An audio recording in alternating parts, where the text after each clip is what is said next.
This screencast is looking at Autumn 15 question 2, focused particularly on the disposal of subsidiary consolidation question.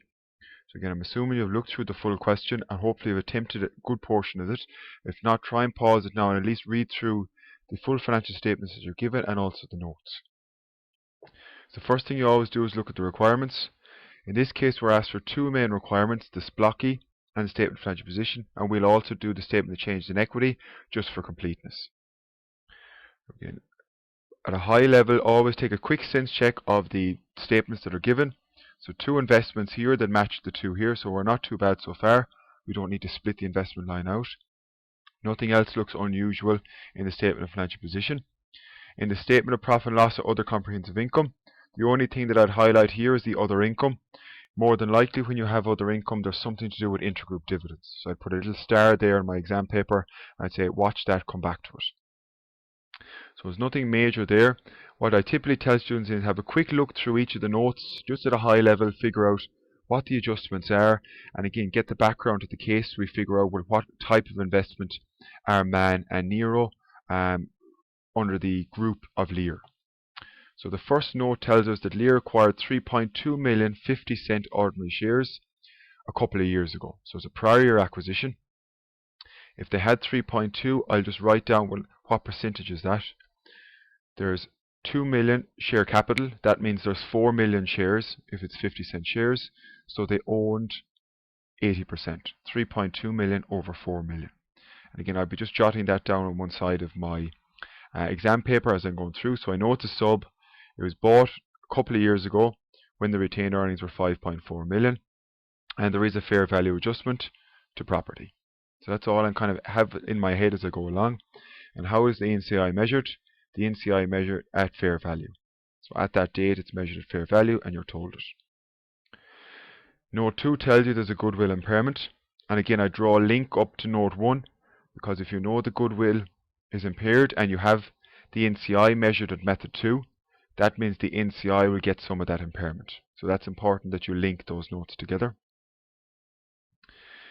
Next, we're told about the second investment we had, which is Nero. And we're told about 25% shareholding on the 1st of January 2014, which in this case is the first day of the current year. And you're told what the retained earnings were at that date. You're told they have a director on the board and they take an active role. So in that case, they will be treated as an associate. So I'd literally just write down there, associate, current year, because you bought it on the first day of the current year. Here, and this is where the crux of the matter is, we have a disposal at the end of the year, so highlight the date. So you had the investment, it was a sub for the full year, and you sold all your investment, so all the 80%, which again is important, for 16.5 million.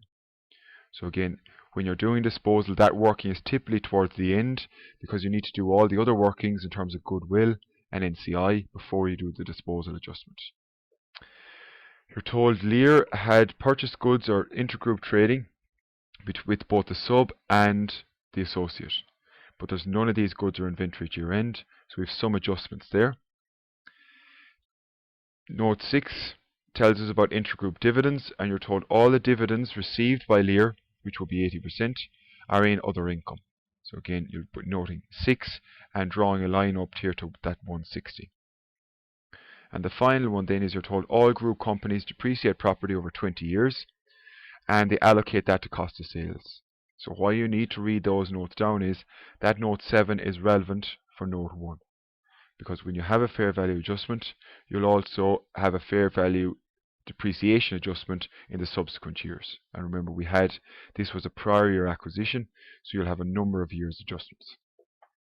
So that's really the first step. It should take 2 or 3 minutes, getting your bearings in terms of you now have one sub, prior year acquisition, NCI at fair value, one associate, mid-year acquisition, and you have the disposal of the sub, the whole sub, at the end of the year. So we'll leave that disposal towards the end of the question. We'll start that question as normal, going through all the goodwill workings, the impairments, etc. as normal. So once you've set up the question, you then need to set up your answer. And I typically tell students a page for the SPLOCI with the parent, subsidiary, adjustments and group. Same 2 pages for the statement of financial position. And you'll note here I only put in the parent. You can put in the subsidiary if you wish, but you're going to be removing it because it's disposed at the year end. So typically my approach is to leave the subsidiary out and only bring in the relevant adjustments as required. So that's just the parent. I leave it blank for the subsidiary. You can put it in if you wish, which will be more adjustments to take it out because it is disposed of at year end. And I'll then leave one page at the end for the consolidated statement of changes in equity, which we'll do for completeness at the very end. So you've left 4 pages at the front, and then I'll just move on and do my journal adjustments, which are for the smaller workings, and I leave another section for my workings, which are the bigger workings, such as you'll always have goodwill, you'll have group retained earnings, you'll always have NCI, you'll have your associate, and the final one that you will have in this question, because we have a disposal, is you're going to have a disposal working. So I'm going to leave another working 5 for disposal. But again, I would set them up in a couple of pages so I know exactly. I have them bigger workings because that's where the bulk of the marks go for.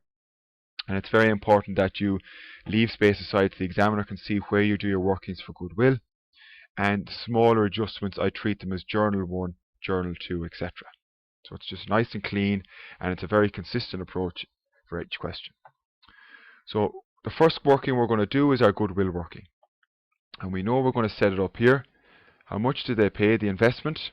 And that's going to be split between total, the parent, which is 80%, and the NCI, which have 20%.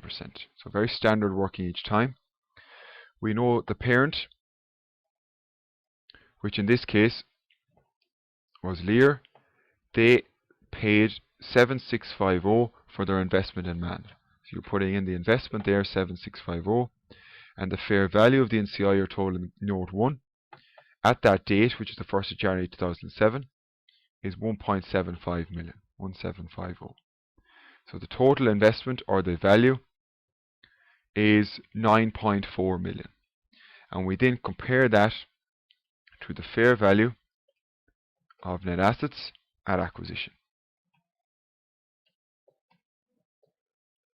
So we look at what was the net assets. It was made up of ordinary share capital, no share premium for man, but they had retained earnings.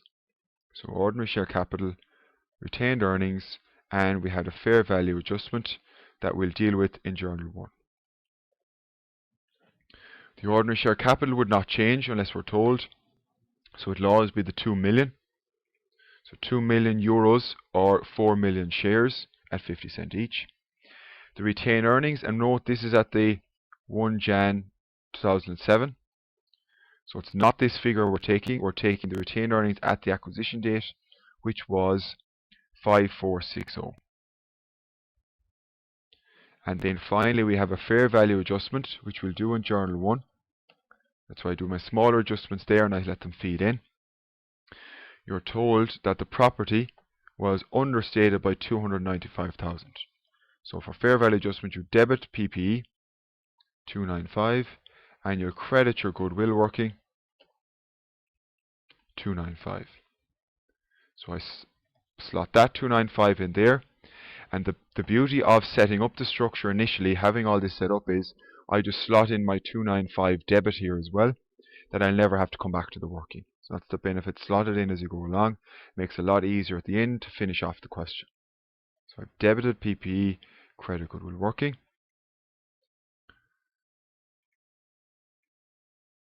So that means my fair value net assets is 7.7 million.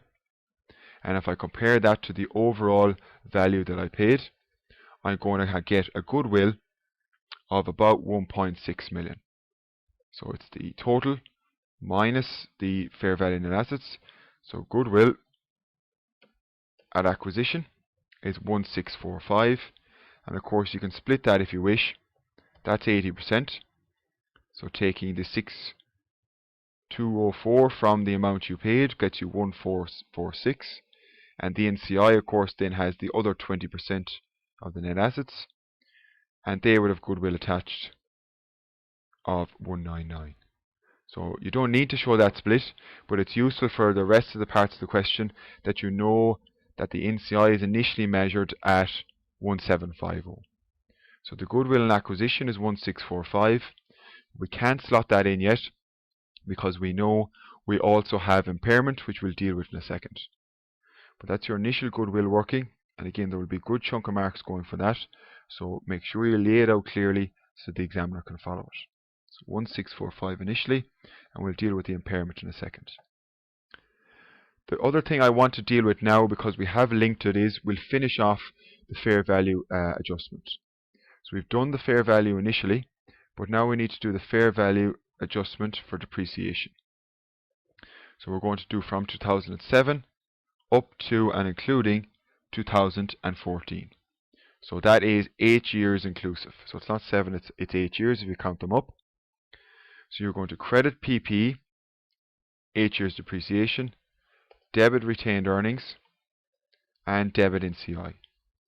Because remember, you have to split it between retained earnings and NCI because this depreciation adjustment is taking place in the subsidiaries accounts. So we're told in note 7 that the group policy is 20 years depreciation. So in this case, the depreciation per year would be 295 over 20.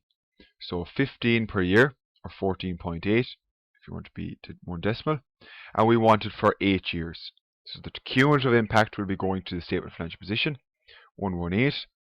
And 80% of that will be hitting group retained earnings, and 20% will be hitting the NCI. So note here that we typically would put the credit PPE in, and actually we shouldn't have put this in either, because this adjustments are actually in the subs accounts. But we're not going to treat the sub because we're making all those adjustments net, because we're going to remove them from the disposal. So you can equally put the 295 and the 118 in, but this assumes that you've already including the sub. So you have two approaches for disposal.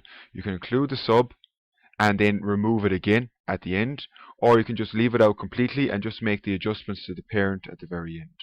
So what we're doing is we're leaving out any adjustment to the sub because we're going to bring all of them into the disposal working instead. It's just cleaner that way and makes the statement of financial position a lot easier to produce. So in this case, we're going to capture the fair value depreciation adjustment in group retained earnings to go forward. Journal 1, and that's going to be a minus 94. So just use this as well. And then we're also going to have a fair value depreciation adjustment to slot into the NCI. So that's the beauty of having these set up, that you can just slot them in and you don't have to come back to the workings again. So you have a minus 94 and you have a minus 24. The other thing to remember here is of this 118, remember this is 8 years. You need to split that between current year, which will be 15, into the splotchy, and that's for the subsidiary, with the rest, 113, going to the consolidated statement of changes in equity, which is prior year. Right, so that's important that you split the 118 between what's for the current year. That means additional depreciation of 14.8 or rounded to 15, and that will go in up here. So minus 14.8 for the year. So just tidy up these. So the minus 15 is additional depreciation, and that's the subsidiary. That's why we have the capital S. And the remaining 113 rounded will be in the opening balances split between retained earnings and NCI. And we'll see that when we get to that part of the question at the very end.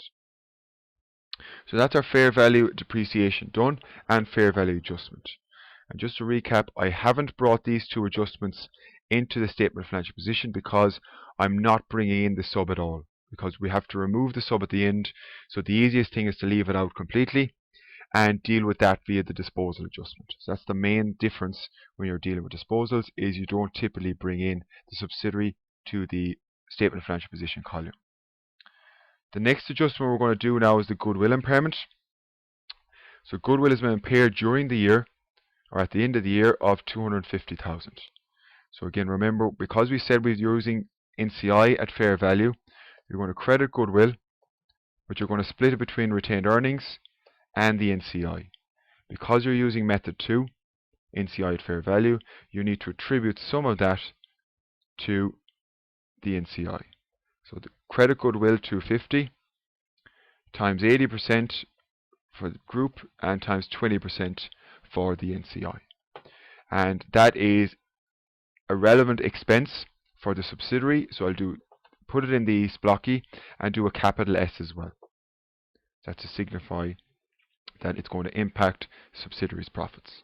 So we put that up in admin expenses, minus 250 goodwill impairment, and we'll also remember to put here goodwill impairment, journal 2, and we're going to say for the group retained earnings the adjustment is 200, and I'll copy that down, and you're also putting in the NCI just to track it. The group or the NCI portion is 50. So that helps you to track that you won't have to figure out them at the end. You'll just have them already left there, and you'll just have to finish off the overall group retained earnings and NCI calcs. The final adjustment you need for goodwill is actually, well, let's update the goodwill figure, because you're going to need the goodwill figure at disposal to do your disposal adjustment. So goodwill impairment, journal 2, you're minusing 250, meaning goodwill at disposal, because you're not going to have goodwill at the end of the year because we're going to have got rid of it, will be 1395, and that's the one that we're going to use in our disposal adjustments. So again, the approach is slightly different when you have a disposal, in that you have to do everything up to the date of disposal, and then you'll probably be removing the goodwill and the NCI at that date. Hence we don't include it in here because it's going to be gone at the year end. So our goodwill at the disposal date is 1395, and we will use that when we get to our disposal. So the next thing we're going to look at, it probably makes sense, is to look at the intergroup adjustments first. And solely I'm doing this to, skipping down here, we'll look at the associate in a second, but we want to finish off everything to do with the subsidiary just in case there's any other adjustments before we can do our disposal. So we're told here that Lear purchased goods from Man and Nero of certain amounts during the year, and no goods were on hand at year end. In this case, we've no unrealized profit because there's no goods left, but we have to remove the 900, debit revenue, credit cost of sales, 900. And they don't impact the sub's profits, they're just a normal top line adjustment. So you're going to get rid of both of them because that's intergroup trading between the parent and the subsidiary. You don't, under IAS 28, remove any revenue or cost of sales between the parent and the associate, Nero, because they are not a group company. So that was a little trick there to make sure you distinguish between the sub and the associate. So I'm going to reduce the revenue by 900 and reduce the cost of sales by 900 as well. Right. So there was no unrealized profit, so that didn't impact the NCI. So for Journal 4 then, we can actually go on and we can do the disposal calculation.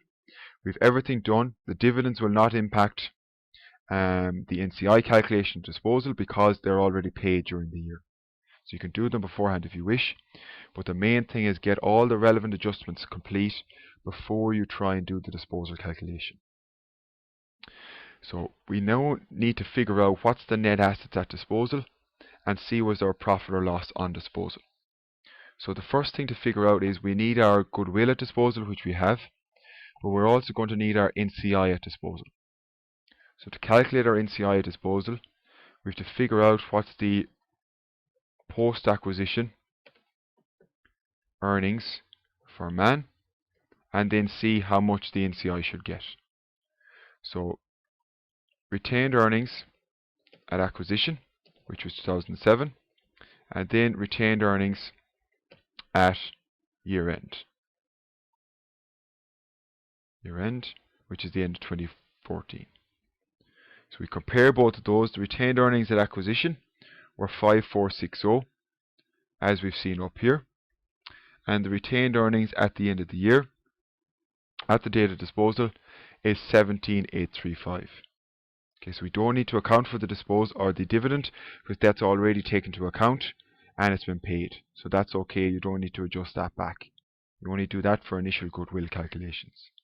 So this is 17,835. So the post-acquisition earnings for the 8 years was 12,375.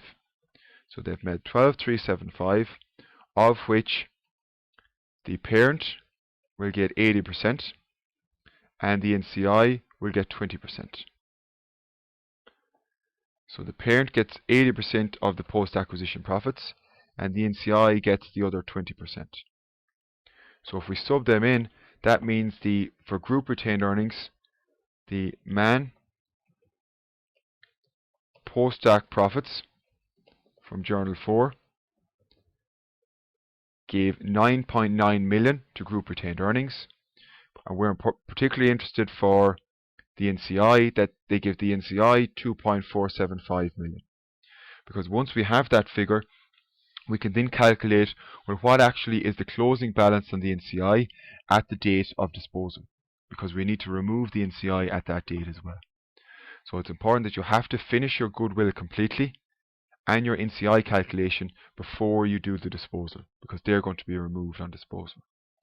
So to get the value of the NCI, you start with the value at acquisition, which is 1750, and again you can cross-reference there working 1, because we had the NCI was measured at 1.75 its fair value.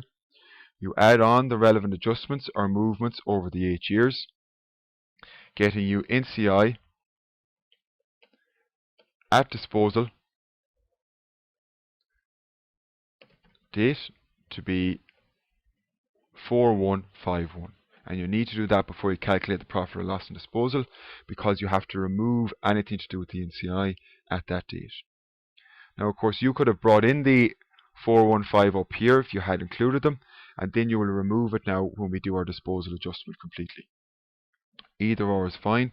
We're not going to bring it in because we're going to leave it out and only bring in the adjustments to the parent's accounts to reflect what we need to do. So the next working we need to do is the profit or loss on disposal. So we'll do a little working here and I'll show you all the debits and credits in the journal adjustment. So you sold, the proceeds were 16.5 million. So you sold for 16.5 million. What else did you get in? Well, the net assets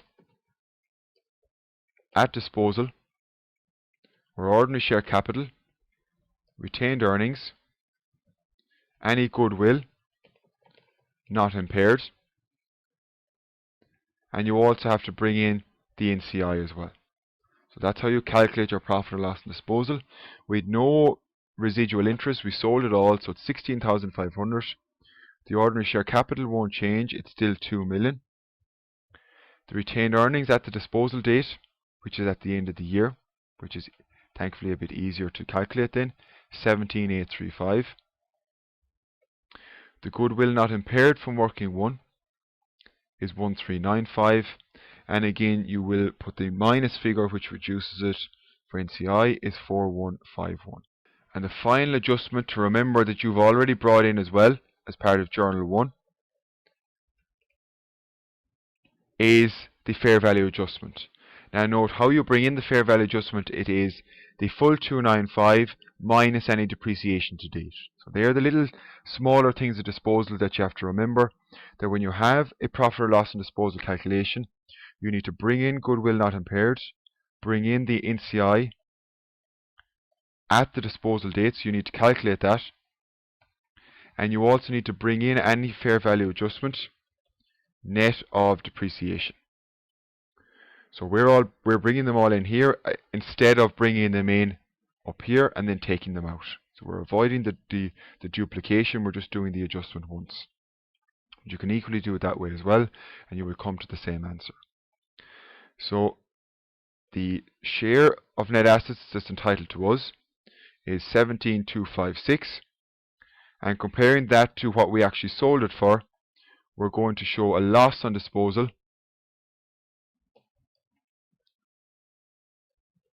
of 756. So you actually made a loss on disposal of 756. So that's what I typically show my calculation, But if you just want to see all the debits and credits, just to make sure if you did do it the other way, what adjustments would be required, we'll show them here. So you're going to debit bank, and we're going to do that anyway, because you got in 16.5 million. You would debit the NCI 4151, because you're removing the NCI now, assuming you left it in. So you'll debit the NCI.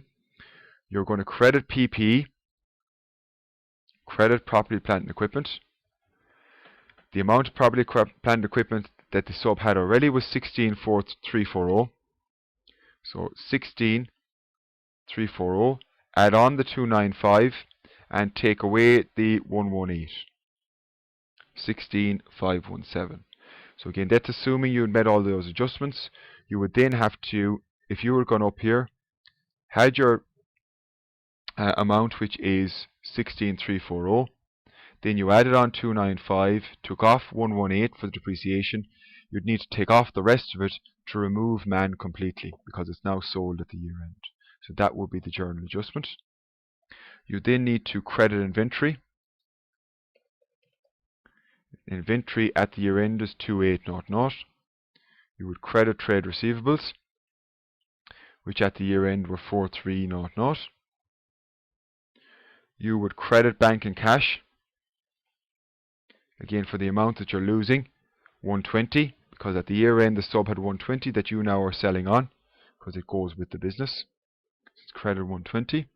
You're debiting long-term borrowings, you're debiting trade payables, debiting current portion of long-term borrowings, all the liabilities, and debiting tax. So put all those in to remove all those liabilities.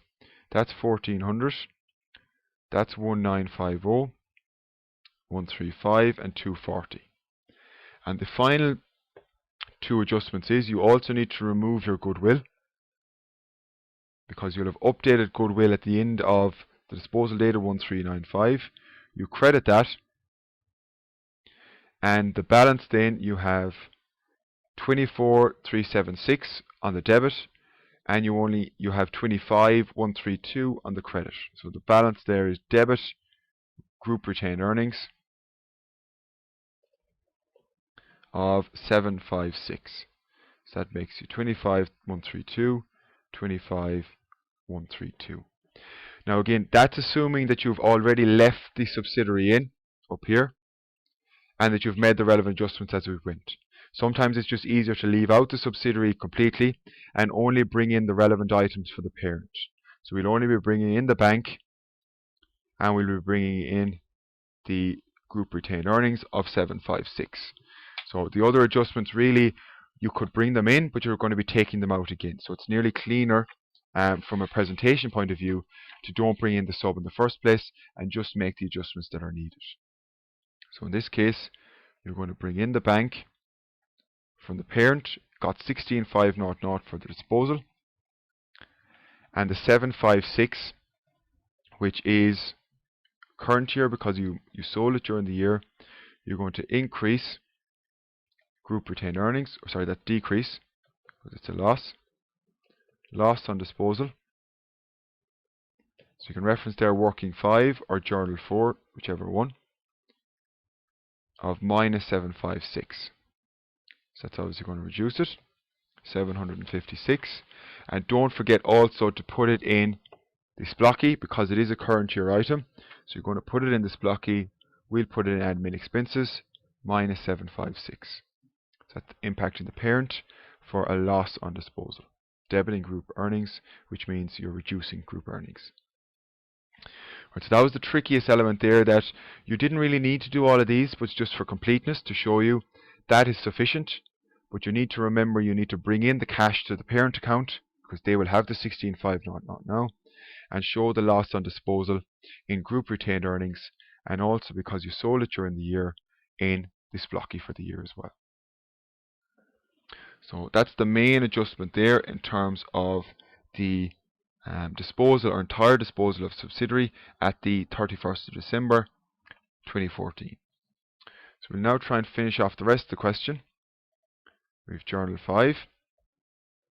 And Journal 5, what we're going to look at is the intergroup dividend. And again, we leave the associate till the end. In the dividend, we're told here, they've been paid during the year. That means there's no adjustment for dividend receivable or dividend payable because it's already paid. But you do need to watch out for intergroup dividends.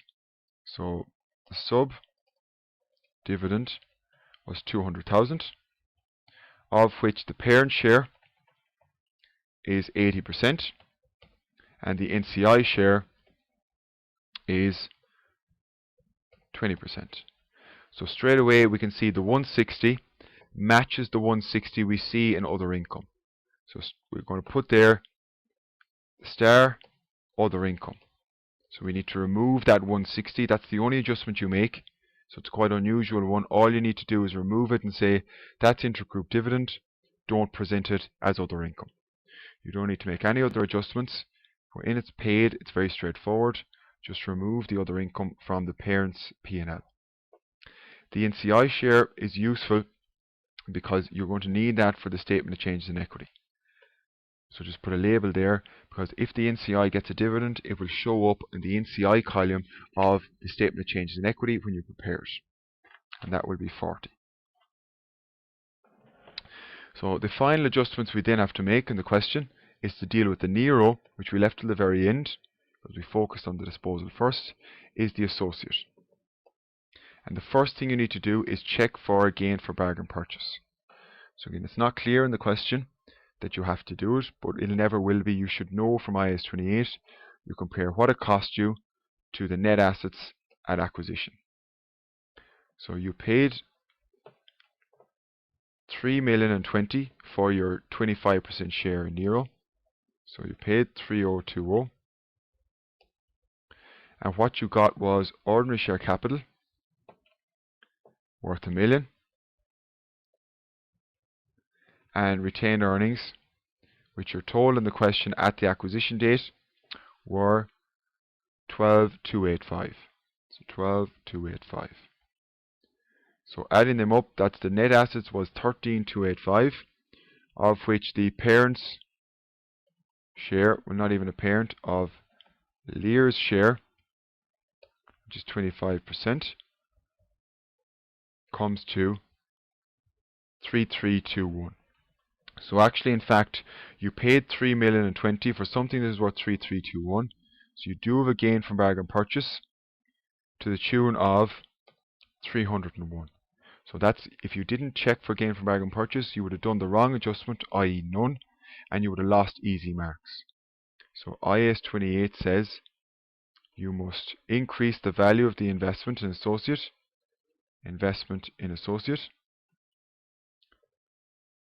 and credit group retained earnings. So that's 301 and 301. So I'm increasing the investment in associate, which I'll put in here in my working. Gain from bargain purchase, that's journal 6, and I'll put in there the 301, so I know when I have to remember that when I go and do my associate calc. And I'm also going to put it in group retained earnings. I have GFBP, associate, journal 6, 301. So I remember to slot it in. It makes the thing a lot easier at the end. And don't forget as well that if this is going to group retained earnings, it's in the current year, so it will also go into this blocky, because you made the acquisition on the 1st of January 2014. So that 301 slots into the share of profit or loss from the associate 301. So you can see there are a lot of moving parts, but the more questions you practice, the more comfortable you'll be with dealing with the adjustments and where they should be slotting in then in the overall structure of the question. And the more you can do it a one sweep approach, the more efficient you'll be in terms of your time management. And the very last thing then for the associate is, well, they obviously own them for the last year, so you're going to have to give them some share of profits. So post acquisition profits. And how we get that is we get retained earnings at acquisition and compare to retained earnings at the year end. So this is for the associate, because we've already dealt with the subsidiary before the disposal calculation. So we've already attributed that to the parent of the NCI. We now need to bring in the retained earnings at acquisition were 12,285 as above, and the retained earnings at the year end were 15,660. So 15,660, and the difference there of post-acquisition profits was 3,375. And note there was an error in the drafting of this question when it was done, that actually they owned the Nero investment for the full year 2014, but the profit for the year was only 2,855, yet you're coming up with profits for the full year as well of 3,375. So again, the examiner that year would have accepted either answer if you gave the profit for the year 2,855 or you calculated like this. So don't be worried if you came up with a different answer, both were acceptable. So Lear's share then is 25%, meaning the post-acquisition profits would have been 844 for the associate for the year. And how we do that is we debit investment in associate and we credit group retained earnings. So much the same as the adjustment you made initially for gain from bargain purchase. So the same debit, the same credit, and that means you're given the same adjustments here.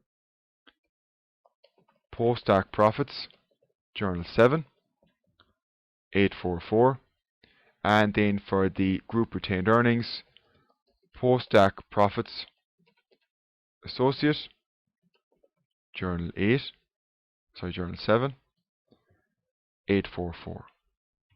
So it allows you to capture that all together. And don't forget as well, because this is all for the current year, because you only bought it in 2014, that will also go to the P&L in the associate line. So it's nothing impacted the NCI, so straight 844 into the share profit from associate. So that's all the adjustments done. And again, if you've set it up, you'll have a lot of the adjustments captured up here. That hopefully should be very straightforward now to finish off the majority of the question. So we'll finish off some of our main workings here. Goodwill is now got rid of, so we won't have any goodwill at the year end because it's disposed of. So I'll put there working 1, and I'll put a nil there at the year end because you don't have any goodwill at the end because you've sold the subsidiary. The next one is your retained earnings. So we have all the adjustments already tracked, including post-acquisition profits from the sub and the associate. So it's nice to have them all done already. We don't have to jump into the working. So it's the parent retained earnings is a starting point for group. Parent retained earnings at the year end. And the question that is 32,890. You add to that all the adjustments you've captured already in the question, giving you group retained earnings at year end to be 42,885. And that's the thing you're going to slot in as working 2 in retained earnings. You don't need to show all the detailed workings on the face because it can get very unneat very quickly because there's so many. I just slot in 42,885 and I show the examiner C working 2 for the detail there. So it's very clear and it's nice and clean on the face of the financial statements as well. Same thing for NCI. That's already done. So you're not going to have any NCI here. Working 3, you don't even have to put it in. It'll be 0. Because if you have no subsidiary at the year end, you can't have any NCI.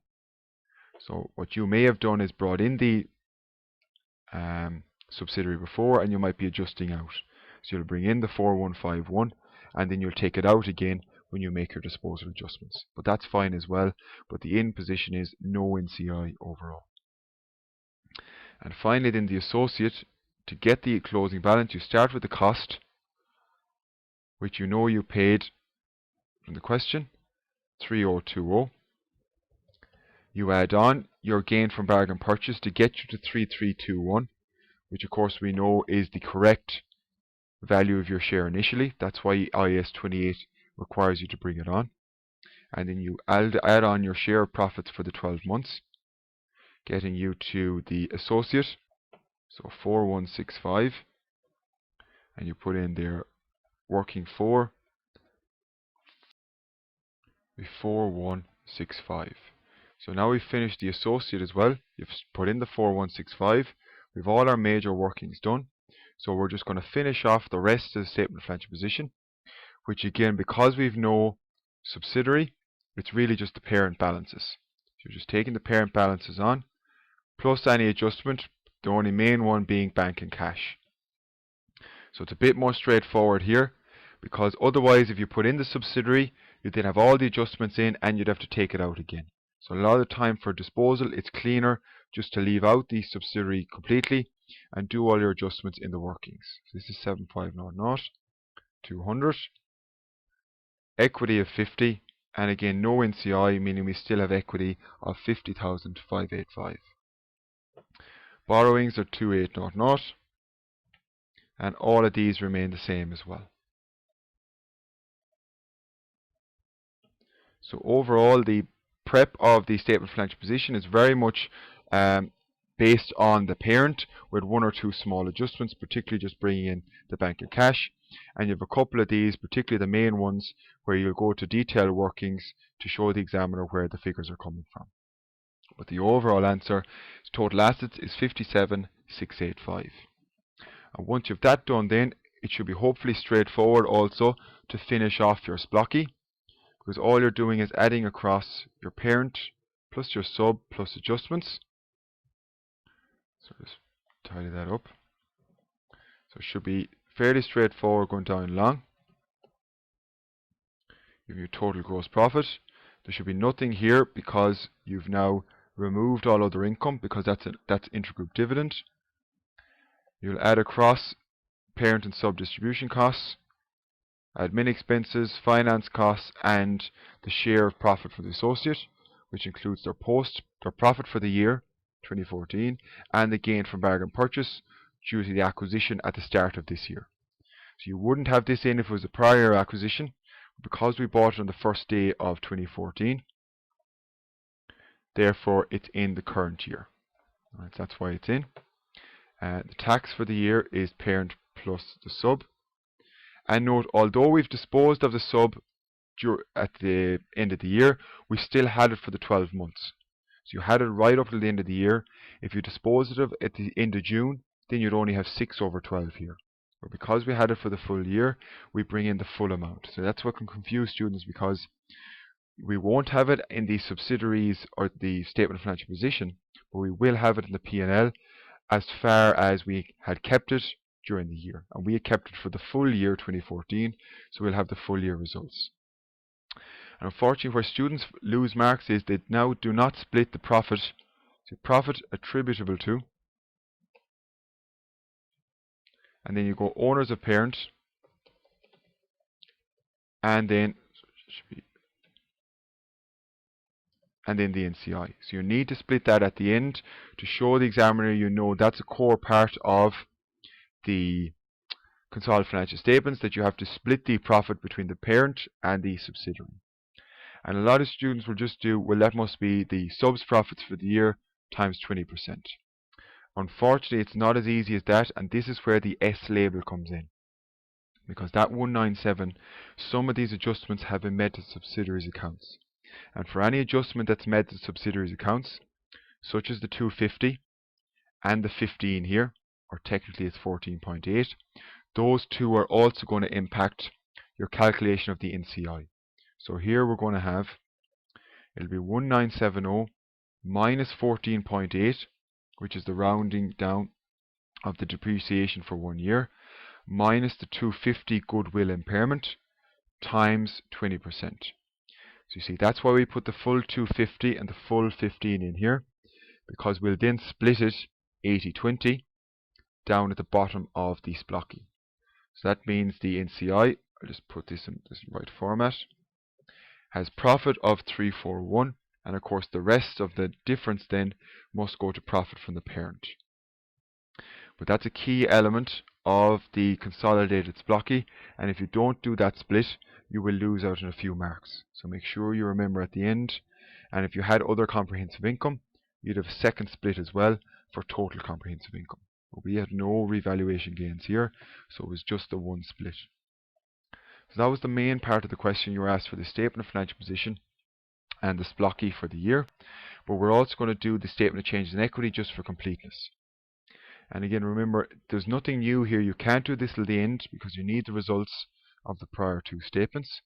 But all you're doing is the number of columns will be the same as the number of line items in equity: ordinary share capital, share premium, retained earnings, and NCI. And of course then you'll have a total as well.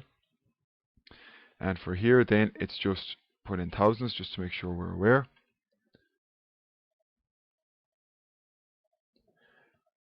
And counterintuitively, you start at the closing balance and you work your way back. So I'll just put these in a bit bigger. So you start at the closing balance, and they'll be the figures taken from your statement of financial position. So that's the key point there, that you need to have your statement of financial position finished before you can do the statement of changes in equity. So your closing balances are really just the results that you have already from your statement of financial position. The NCI will be there because there was a movement during the year. You then are trying to work back to your opening balance. So what moved during the year, that will help explain that. And in the Lear question, there were three things. There was dividends, so the dividends from the NCI. There was profit for the year, which is coming from the SPLOCI, so you need to have the SPLOCI finished as well. And there was also the disposal, because when you have a disposal, that will move the NCI. So for the dividends, it was just the dividends and the NCI were minus 40. And again, just make sure that's the right format. So the 40 dividends is coming from this journal down here. That's why I labelled it. Journal 5, 40 for the NCI, that dividend shows up in the statement of changes in equity. The profit for the year you'll take from the SPLOCI. The parent goes into the retained earnings, which is 8263. And the NCI goes to the NCI column, which in this case is 341. So again, you need to have that split done, otherwise you won't be able to finish out the statement of changes in equity. The final adjustment then is, when you have a disposal during the year, you must show, similar to an acquisition, you must show the NCI being reduced. So the NCI is reduced by 4151. So you must show that coming out as well.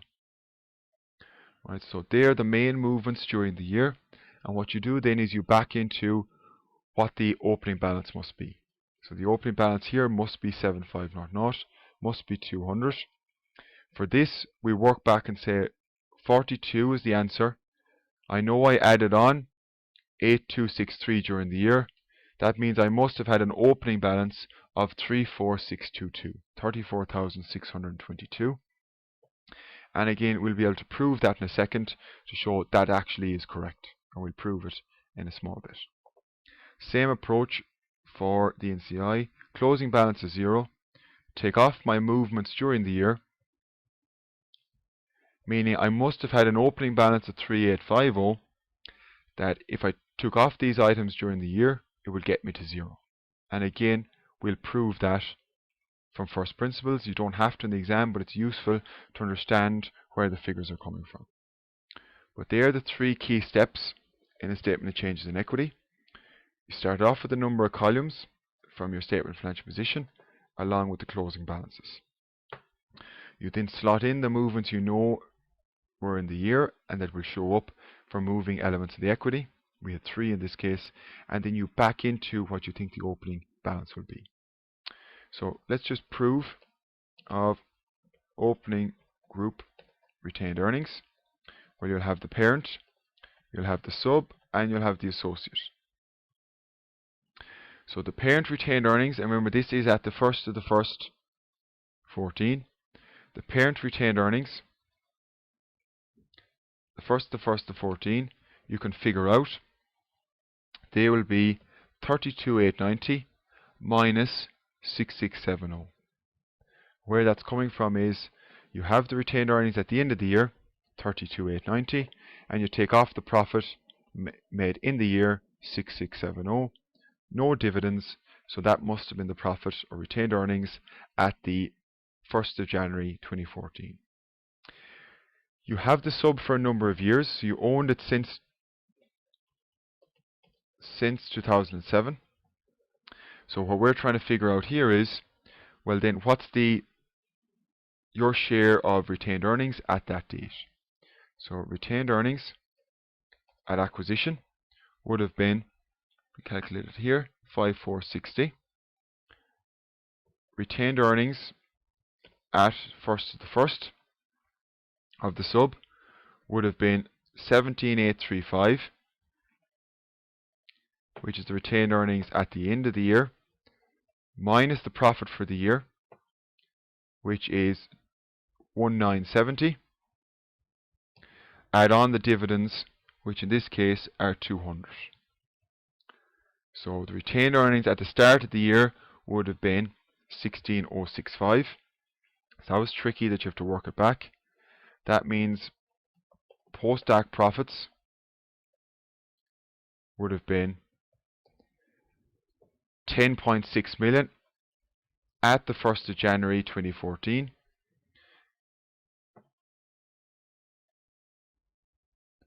And the 80% share would have represented 8484.